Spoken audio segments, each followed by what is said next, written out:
all of that we laid out brings us to this conundrum that the 76ers are facing, with the NBA investigating whether or not they are in violation of this new player resting policy. What is the league weighing here with James Harden? Well, essentially the league is weighing whether James Harden and the Sixers had a valid excuse for him not playing in Milwaukee, not traveling to Milwaukee for what was a national television game. And, certainly what the Sixers are telling the league is no one wants James Harden on the court more than we do. We think the fastest way to get him on the court was to keep him in Philly, working with our training staff, with our team, because that's going to speed up his debut. One of the interesting parts of this player participation policy is that if you are not going to play and you are a star player, the league wants you on the bench. They want you in the arena on the bench so fans at least can see you. If they buy a ticket in Toronto, let's say, on Saturday night. But I think this rule was not made for this James Harden situation, and that's certainly the case that the Sixers are making to the NBA. Fines for this, for violating this participation policy, $100,000, the first fine, then $250,000, then $1 million, and it keeps going up from there. So the league is investigating this for now, but you mentioned him being away from the team. I feel like that's a little bit of a misnomer. Sometimes, Bob, people think that it's better for a player to be with the group as they're on the road as opposed to back at the practice facility. You've actually been in there making these decisions. Why would that be? It's always better to be in your facility. There's so much more access to things as far as getting treatment, recovering, not being on a bus, not being on a plane. For any of us, it's just faster to not do those things to recover. But I see what the league is doing. The league's saying we're watching. We're paying attention here.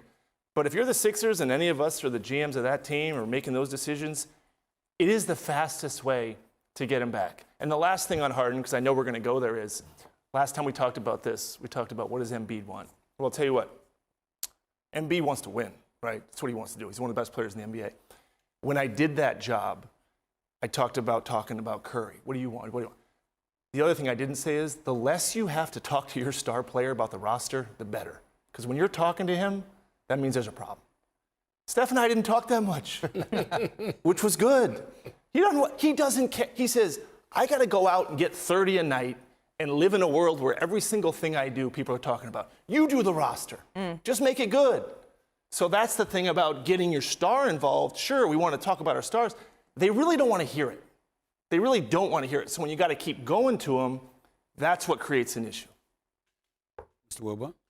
I'm just saying a couple of things. One, the league is just misguided on this for all the reasons that Bob outlined. Stop worrying about the optics. Have some guts here.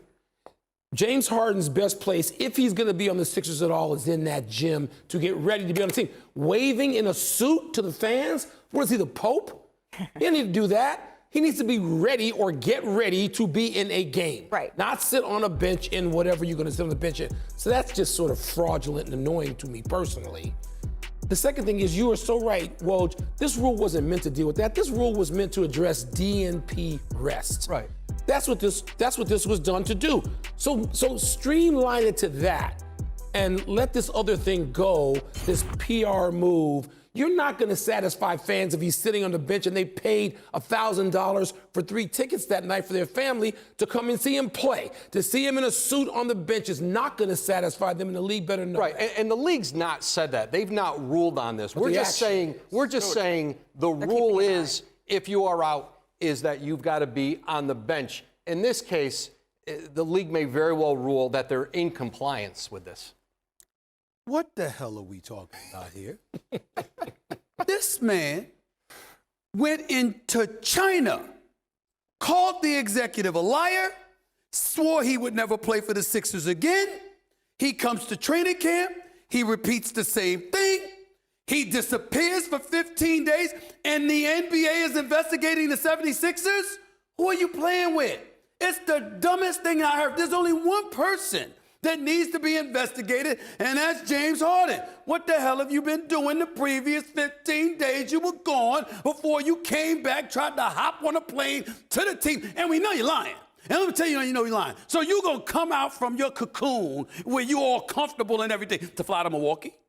When you haven't been practicing, you ain't in shape, and you got to go against Dame? You really, really wanted to do that? That's a lie. It's not about the Sixers. It's about him. But Stephen and as far as I'm concerned, the Sixers, the league is wasting our time. They are And then wasting it gets, our time. want to go, oh, we're investigating them both. But Stephen A. No. Stephen A. Here's him. the deal.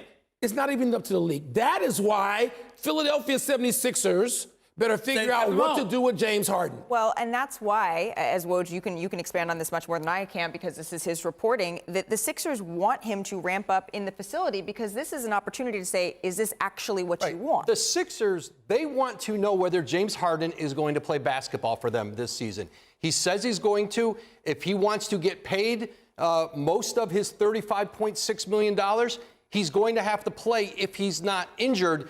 And so they're going to find out here in the next few days as they get closer to what should be a debut. If he doesn't make his debut, right? I need you to step back. I got to ask I'm this man afraid. this question right here. So, Woj, if the Philadelphia 76ers said to James Harden, we'll give you your money, do you want to play or not? You know James Harden, what would he say? He'd take the money and go home, wouldn't he? That's what they're trying to find out. I'm And the saying, league's not going. The league, and this, Bobby, the league does not want a situation anymore. And this new player participation policy outlines they don't want situations where teams send players home for a month or 2 months. It's at the end of the year for tanking or during the season waiting for a trade. Bob, last word on this one. When fans would send emails and say, I bought tickets in Denver and Curry didn't play, nobody said, but I saw him on the bench in his warm-up suit, so I'm good. Yeah. I got what I paid for. You're right. You're right to be frustrated by this whole thing. You're right that the fact that the league, they're just saying, we don't like this. Right. We don't like it. The rule is not for this, but we're going to investigate it to make sure everybody knows we don't like it. Hey, what's up, guys? Jag from Jaggy Sports here. About that time, let's get right into it. 76ers almost beat the Milwaukee Bucks last night. They almost beat the Milwaukee Bucks last night, and, you know, it was a damn good game. 118 to 117. We're not going to talk about the Lakers. We're not going to talk about the Lakers versus the Suns. No, we're not going to talk about that. We're not going to talk about the fact that Devin Booker, Bradley Beal weren't even playing. We're not going to talk about that. We're going to stick to the 76ers.